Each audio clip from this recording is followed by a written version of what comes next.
We thought you might like to know about an organization that is helping students innovate in their local schools. This is an exciting show. This is an exciting organization that is changing the lives of many students by giving them purpose, meaning, and changing the lives of their community. So stay tuned and find out more here on The Chris Spangle Show. Don Wettrick, thanks so much for joining me. You are the CEO and co-founder of the Started Up Foundation. Tell me what you do. So back when I was a teacher for 20 some years, and I had focused on innovation and entrepreneurship. Really, that's a nice way of saying I had a passion about students seeing problems as opportunities. And so I started this really bizarre class called Innovation and Open Source Learning. And that got the attention of people there in Indiana, both the governor's office and the IDC. And now I run this thing called Innovate Within. Innovate Within is our state's innovation entrepreneurship program and competition, where we want our students to see problems as opportunities. They want to build and scale solutions, whether that's an event, a service, a product, an app, whatever. But Innovate Within is now just this gargantuan, massive competition.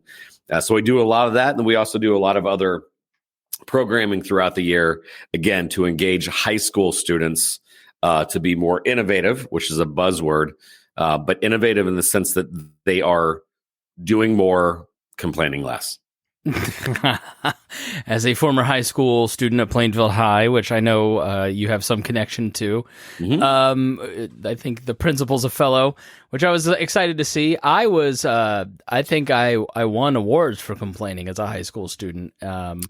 Well, you turned it into a podcast, though, Chris. It's right. I make money off of complaining now. Let me call a hard time out on that, because you're exactly what I'm talking about, is that the world is great about identifying problems, but simply making a tweet isn't necessarily doing anything. Yeah. Starting a podcast is. So I think the DNA of what you've done, and ironically enough, I've known you now for 10 years, which is weird.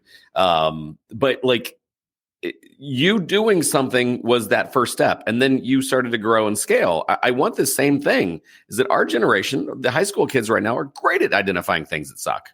Yeah, what are you going to do after that? I was so fortunate to have a great journalism teacher, a great forward-thinking librarian, a great art teacher who started a multimedia class. We started the AV club.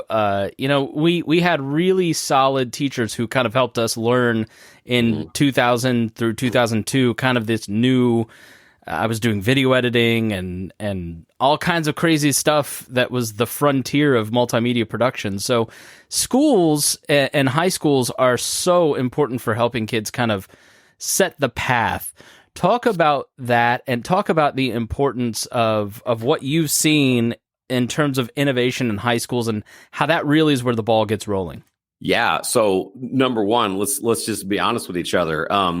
Being able to do and work on cool projects and somebody else pay for it is the name of the game. Yeah. If I had to start it all over again, why didn't I play golf when I was in high school? It was free rounds of golf. But in that same vein, you got to have production equipment that the school paid for, and you got to make a name off of it. We have innovation centers all over the country. They're tax funded. They're called high schools. So if I were a high schooler, I would start listening to people complain and realize that your high school will fund a lot of these ideas. And like I said, you had enterprising teachers, and mind you, that really resonates with me, because I started a film fest for Franklin because we had a movie theater that was cool. And other schools are pitching in because they're like, yeah, we have some good cameras and editing equipment. How can we get high school students to take a passion and get it out of the building? So I think number one, if I were a high school student, yes, high schools will pay for a decent amount of this. Number two, why not get paid to do your homework? Or why not make a name or make an impact off of homework? And by the way, teachers listening, if what you're assigning is for an audience of one, I would rethink again on, is it important just to turn into one teacher? But yeah, students, if you're passionate about like Chris was doing, and you want to start an AV club, or man, there's no blog for our school, there's no podcast for our school, start one. And then conversely, I tell this to our students all the time: listen to people complain. You know what they ought to do? No, what should we do? You know what sucks about this town? Tell me. Because every time people complain, they're waiting for someone to lead it. And they'll be astounded and impressed if you're 15, 16, 17 years old, 18 years old and go, I'll help lead it. People will be inspired and they'll follow on. I think that's hugely important when it comes to innovation, is somebody sees a problem and then they come up with an idea that fixes it, because it annoys them so much, So what is innovation? Define innovation and that big buzzword, because everybody talks about innovation, but I don't know that anybody defines it. It's funny. Shameless plug. I wrote a book like 7 years ago, and even then I talked about this as buzzword, and I did this hard gulp. Like, am I going to keep using this word? Because I just watched a commercial 7 years ago about, I think it was Cottonelle, a new innovative layer of softness. I'm like, dude, something you wipe your butt with is now innovative. Yes, everything is innovative, right? So, but I think innovative is just new approaches to old problems. I was just jokingly telling you these kale chips are terrible. I guess that's an innovative solution to get people to eat kale. How you spend time in school, there could be an innovative approach. How we file our taxes, there's got to be a better innovative approach. It's just new insights, new ways to solve older problems. So how does that manifest at the high school level, through your organization or just in general? Yeah. So I can answer for what we do here is that we have a lot of relationships with superintendents, principals, students all over the state. We have a call out, and we have a lot of incentives to participate, but we ask them just that, like, what do you see that bothers you want to fix, or what are you so excited about that you would want to work on and join with? Because we can all be entrepreneurial as well. So if you said, I've got a solution for my school, that counts. But like I said earlier, filling a hole. When somebody's like, man, I'm shocked that no one here has started a AV club. That's entrepreneurial. Man, I can't believe that there's no real things to do for students on the weekends in this town. Coming up with that is entrepreneurial. So we have a call out every year, incentivizing with both money and scholarships to different universities, but also to get into this mindset and then get into our network of people that are wanting to help support. And then what we thrive on is that we are not wanting to be an idea competition. We are going to be and here's my working prototype, or here was my first A/B test, or here was my first event that I only invited 20 people that I could grow and scale this. That's what we want to do. We want you to do this for real, for real. Yeah. So Innovate Within is a festival where people bring their ideas and they can win up to 25 grand and you can meet all kinds of leaders. Like, tell me about the Innovate Within program and how it got started and what it does. Yeah. So how it got started truly was from the Indiana Economic Development Corp. They wanted to do basically a youth Shark Tank. And they asked me as an innovation teacher what I would do differently. I told them my opinions, and I told them I normally don't like youth Shark Tanks because they're normally a great big idea that in theory is not going to work. And they're like, all right, smart Alec, what would you do differently? And so I laid out what I do differently. And they're like, great, join us. So it originally started with the IDC. 2 years later, they're like, it's yours now. What it is more than just a one-day event. It is free curriculum to any school to get them into this muscle memory of understanding what is the buzzword versus what is real, what is market validation, what is scalability, do you understand costs, what is a product market fit, these kind of things that aren't usually taught in most schools. And then after that, it's encouragement, it's mentorship along the way. And then, yes, from February until May, there's 3 rounds of actual judging. And yes, there's money associated. There's travel associated with it. If you're a regional and state finalist, you get an all expense trip paid to a different city this year. I think this year it's Washington, D.C. And then most impressively, and this is where it's gotten crazy, is that our students that have come through this, we deliberately we don't want to lose contact with you. Because everybody is very how can we help you stay? We had something like a 98% stay in Indiana rate. So a lot of our students either went directly to, some cases employment, but a lot of them went to our universities. And 98% stayed at Purdue, IU, Ball State, Indiana State, Notre Dame, et cetera. Evansville, USI should. Can I ask why that's important? Because I hear a lot of that in Indiana, a red state. It's while we do have the Salesforce Tower and we do have a lot of innovation, the Silicon Valley of the Midwest. It's often said. The head of Eli Lilly and the governor and folks always talk about brain drain and it going to other places.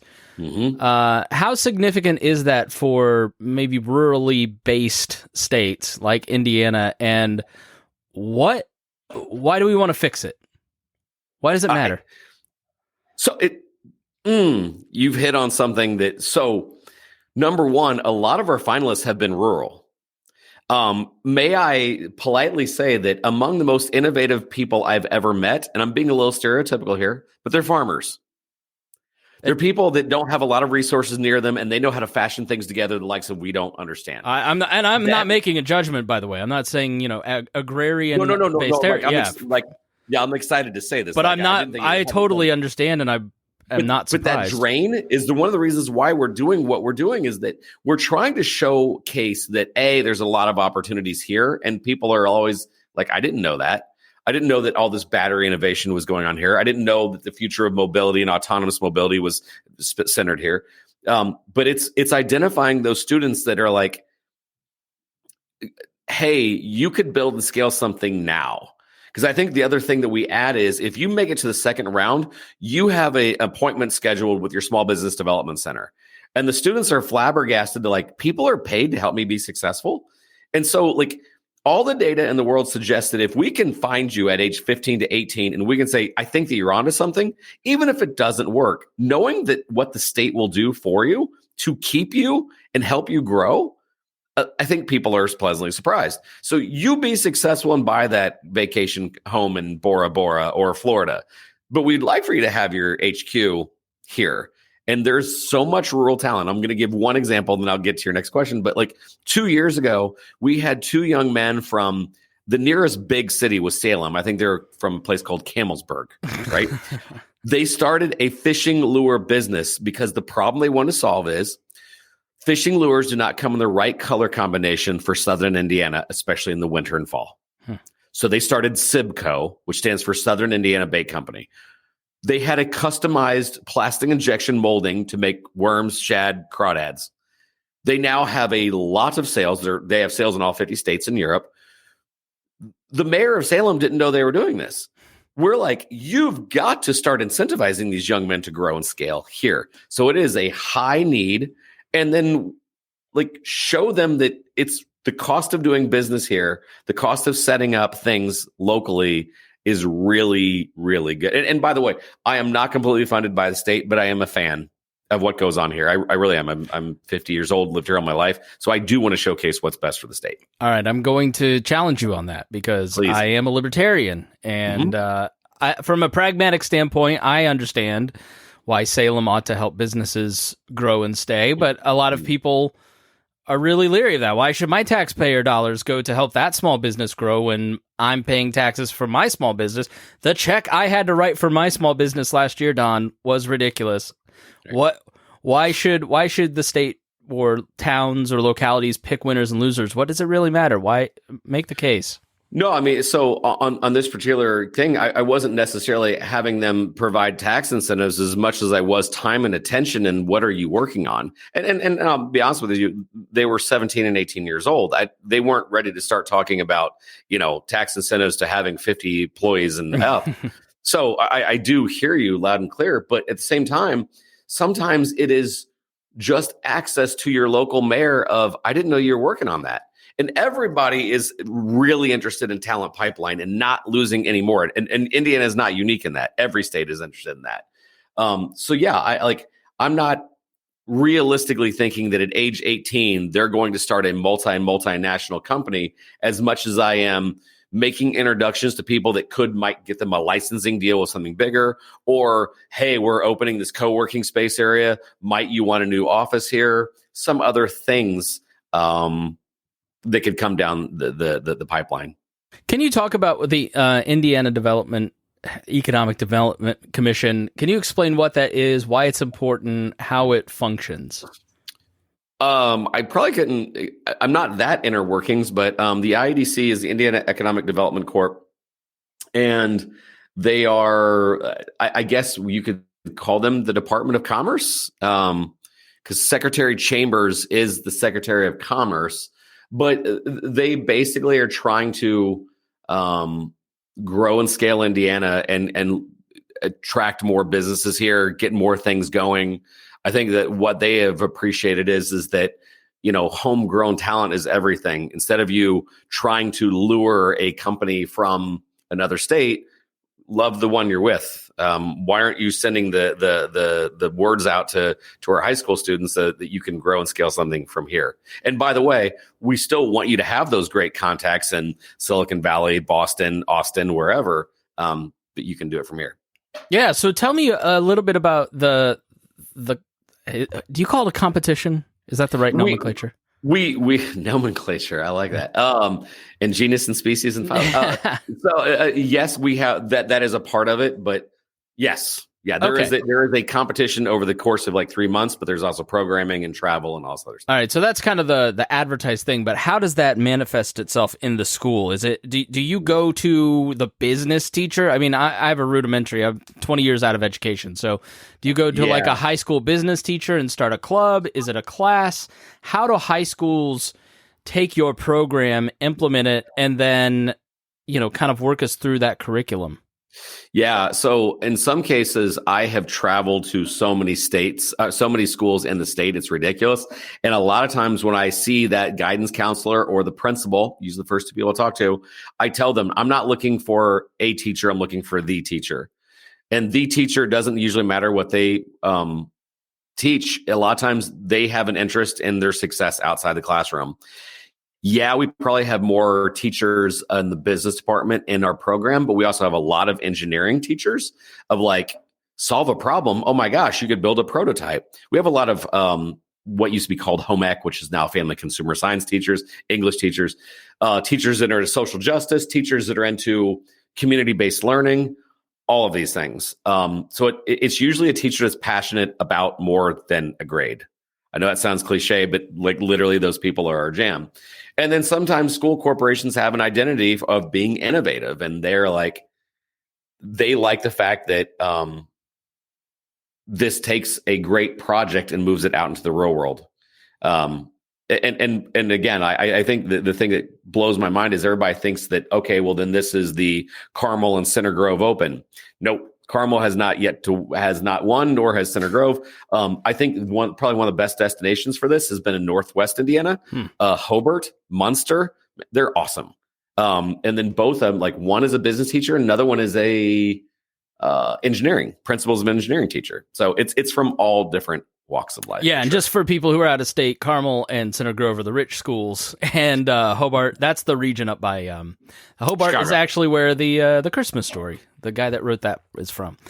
I thought that was Hammond. I thought it was Hobart. Same area. Yeah, it's the same thing. It's the region, right? It's wild and woolly. So give me an example of some of the innovative ideas that have come out of this over the last few years. Like, what are like the top 3 that just sort of you went, wow, I never would have thought this, and how successful are these kids? Yeah, I'll start with Hobart's last year. Actually, I'll give you 2 different from Hobart to show you the wide variety.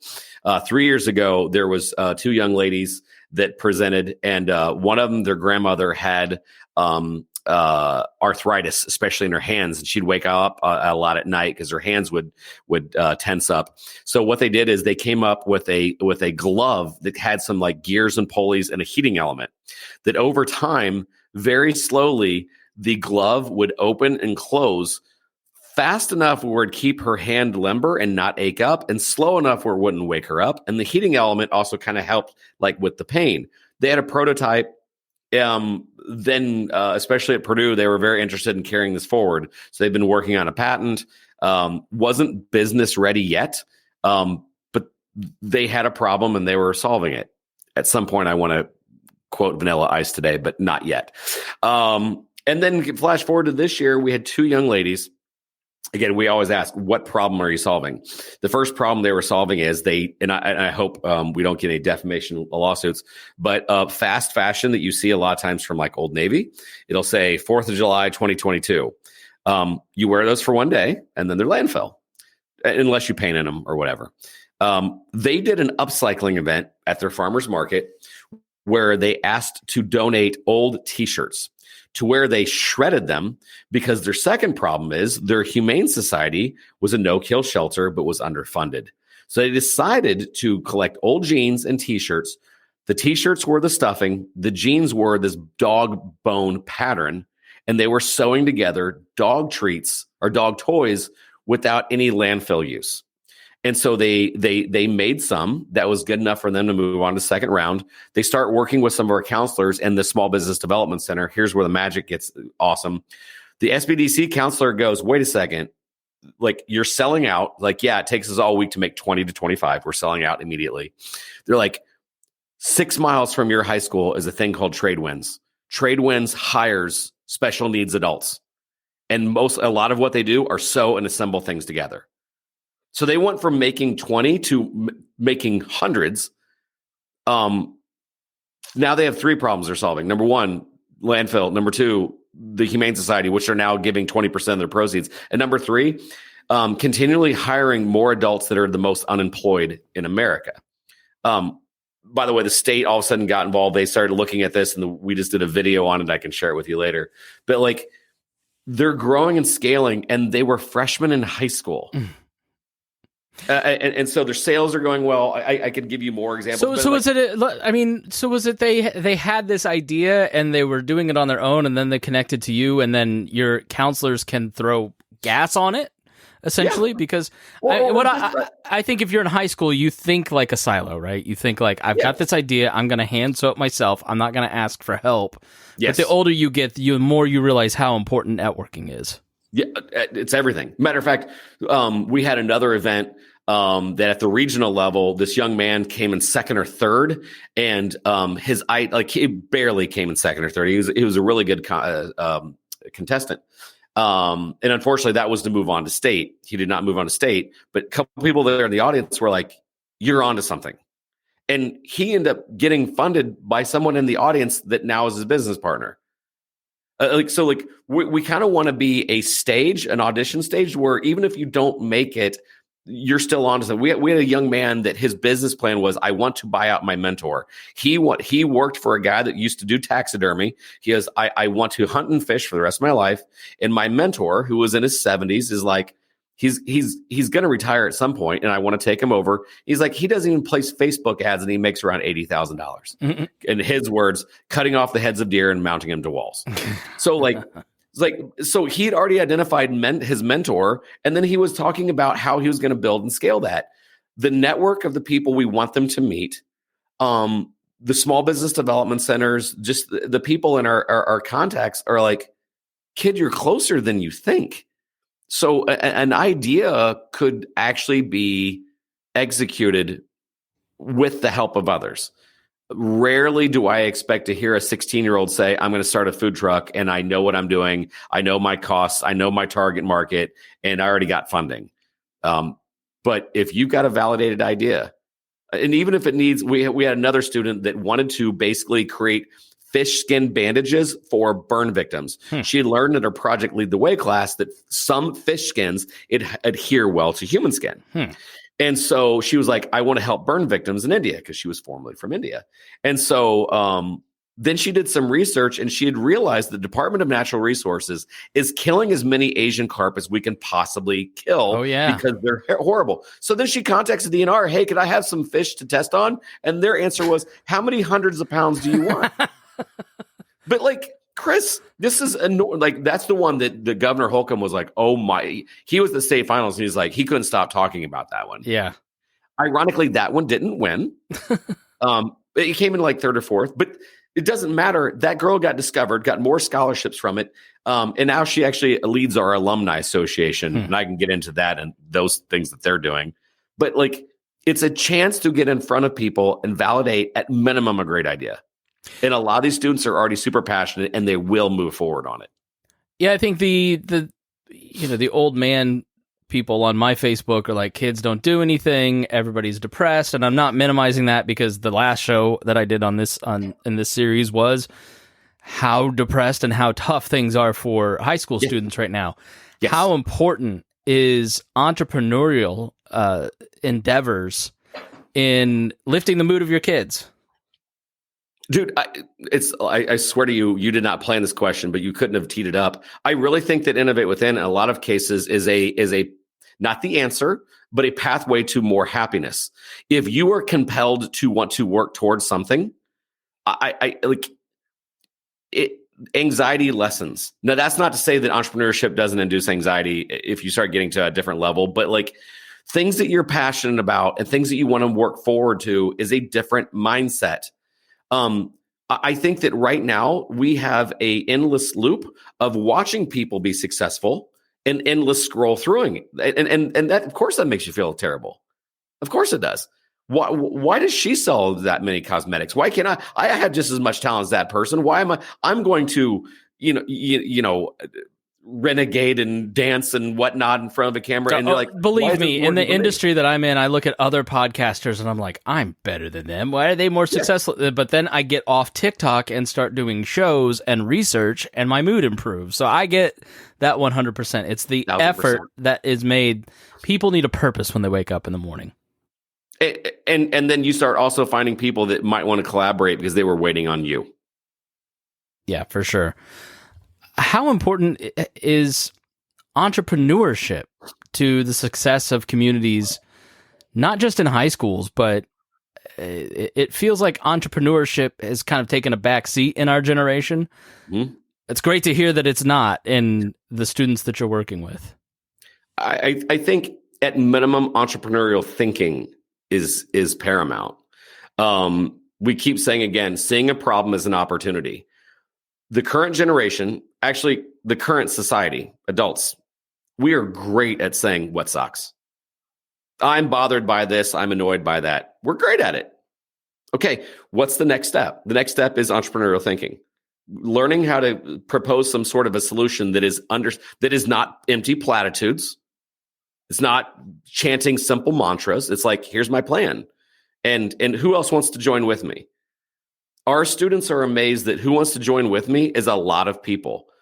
People are waiting on the sidelines to be inspired. And if there is a plan, people will organize and help you. If there's a lot of empty platitudes and like, I'm bothered by these things and I think the world's unfair. Okay, get in line. Everybody thinks it's unfair too. So I think entrepreneurial thinking and the plan of attack on what you're going to do is critical right now, not just for the growth of our country, but for the psychological development of a lot of people. All right, we're getting low on time, so I want to ask about a couple other programs. The Alumni Association, what does it do and why is it important? Man, that's where it gets... So long story made short, this was going to be year 6, I think. And so some of the talent that has come through, it has not been lost on some people. And so we had a lot of people going, how are we tracking these young men and young ladies? In a very tech point or fellowship kind of way, can we keep them engaged? And so we reached out to state finalists over the last 5 years and said, hey, anybody wants to stay engaged, we can. We started throwing together some events, some meetups. And then as fate would have it, our friends at Dallara, which I had no idea how important Dallara is to all things auto. They make every Indy car. Every Indy car is sort of the claim to fame there. Well, but what we didn't know is they also lead this thing called the Italian Motor Valley Consortium. And really, they do a lot of R&D for Ferrari, Lamborghini, Bugatti, Ducati, all these things in End and I. And they got wind of some of our students, and they're like, we want to work with more of your students and more of your teachers.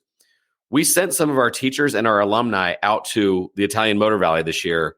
Loved it. They want to do it for the next 10 years. So talent pipeline. So our alumni, they are so sought after. We'll do some meetups and we've got people saying, hey, we got internships available, because who doesn't want to work with innovative talent, especially as they're getting closer to graduating from college or ready. So internships, travel opportunity, and quite frankly, they're just great ambassadors of the program and of the state. So that's kind of what that's about. Yeah. I'm sitting here and living my dream because of internships and great teachers. So it's fantastic. Yeah. Tell me about the Indiana Innovation Educator Fellowship. We kept finding that it was, and I don't mean to be dismissive of the schools, but we kept finding that it wasn't a school that was rocking this competition. It was a teacher. Sometimes teachers were having 200 and 300 kids apply, and they're like, what is going on in your class? And little by little, we kept finding these, I almost want to call them rogues. They were those teachers that were like total gems. They were doing it a little differently. And so we started identifying them, and then we called our friends at the Department of Ed and like, hey, man, we've got these awesome teachers that are willing to work with us in a greater way. We kind of want a fellowship, pick their brain, see how we grow and scale. And they're like, yes, we want to be a part of it too. So they helped us start basically a former fellowship. This is the first of its kind in the country. These teachers are expected to meet with their local mayor. They are expected to understand what is going on in their town and then look to other leaders and be seen as a leader. I think that, first of all, no one knows more people than teachers. No one. And so if we could put their network and say, hey, we need these things to go on in Rochester, Indiana, in Sullivan, Indiana, in Hobart, Indiana, we want this fellowship to be that sounding board and be able to work with those organizations or those city leaders, those nonprofits to really get things moving. All right, Don Wettrick, thanks so much. It's shameless self-promotion time, if you can muster it. Tell us, if you're a student out there listening, if you're a teacher, how can I get in touch with you and get involved in what you do? Sure. So if you're an Indiana student or teacher, go to innovatewithin.org. If you're outside of Indiana, go to startedupfoundation.org. We're actually now entertaining to expanding to 2 different states after this. But no matter what, we want to hear great student ideas. We work with some other venture partners that are interested in funding some ideas that you may have. Or if we can just be a help and be a conduit. If you're a high school student out there that is like got a great idea, but you don't know where to go next, man, it'd be my pleasure to help you. All of our contact information is there. Let us know. And if you're a teacher, same thing. Maybe you know of a student that's got something amazing, or maybe you want to be that teacher in the fellowship. As we make this kind of a more national thing, we're always wanting to be acquainted to those teachers. All right, Don, thanks for being my guest. Dude, Chris, thank you for having me on your show. And thank you for listening. We really appreciate it, and we will see you again soon here on the program. This podcast was produced and edited by Chris Spangle and Leaders and Legends, LLC. If you're interested in starting a podcast or taking yours to the next level, please contact us at leadersandlegends.net.